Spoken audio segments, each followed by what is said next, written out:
Clarity means you see more clear. When you see more clear, interrelations become more apparent.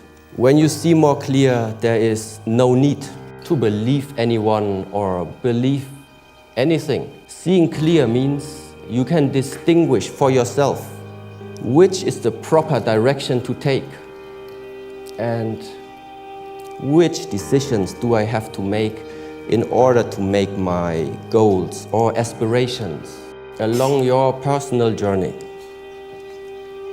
You will encounter challenges.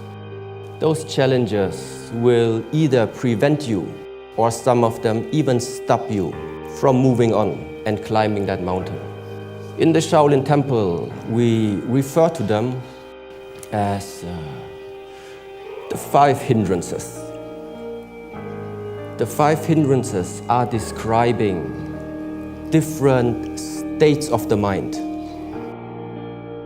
In those states of the mind, it becomes very hard to see clearly and therefore engage in the right decisions. The first hindrance is called sensual desire. Sensual desire arises in the moment when you are paying attention to something that is giving you a positive emotion. This positive emotion can originate from 5 gates of your body: seeing, hearing, smelling, tasting, or feeling. So in your mind, you climb up that mountain. After 1 mile of walking, you discover a beautiful restaurant. Surrounded by beautiful people, you smell delicious food and the great variety of beverages.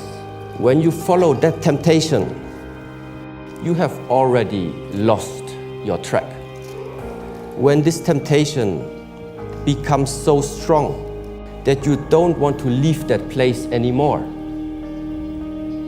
then the sensual desire has turned into an obsession. In both cases, remaining at that place means you can't get clarity.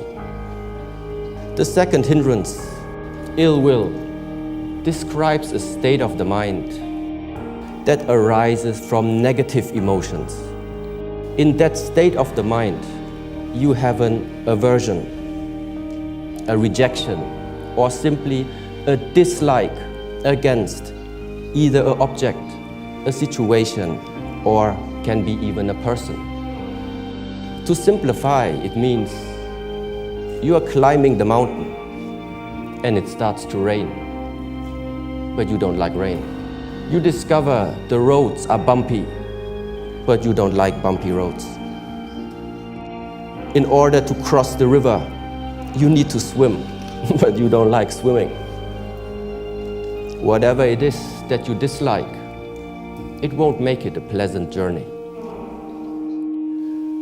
unless you learn to let go of this ill will.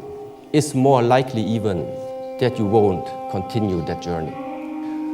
The third hindrance, originally translated as sloth and torpor. Sloth means it's the heaviness of the body. Torpor means it's the dullness of the mind. It is characterized by sleepiness, non-motivation, lack of energy, and oftentimes can manifest itself in a state of depression. Now, a simile used in Buddhism describes it as imprisonment. You find yourself locked in a cell. It becomes very hard to make any type of mental or physical effort. So, in order to continue your path, there is only one option left. You need to find a way to get out from that hole, from that cell. Now, the fourth hindrance is called restlessness. It is the state of an unsettled mind. Unsettled mind means your mind cannot settle. Settle where? Settle in the present moment. An unsettled mind either is worrying about the future or traveling into the past and rejecting, judging about an event that happened into your past. A simile used here is the monkey mind, constantly jumping from one branch to another, unable to stay for a too long time at the present moment. The problem is, there is no time to see clearly anymore. Now, the last of the 5 hindrances is called skeptical doubt and is very closely related to a state of mind which is based on indecisiveness. It is very easy in that state of mind getting lost in thoughts. Can I do this? Is this the right path? What will the others say? What if this? What if that? The mind cannot synchronize with your own actions anymore.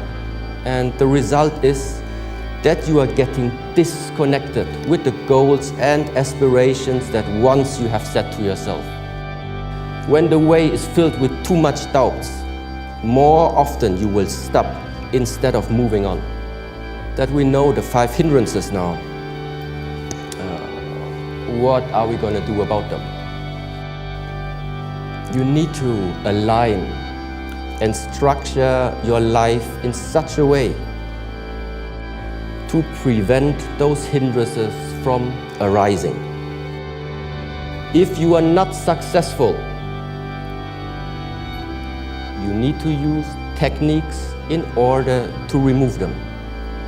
Each of these hindrances is placing a dark cloud on your mind or on the way of your climb.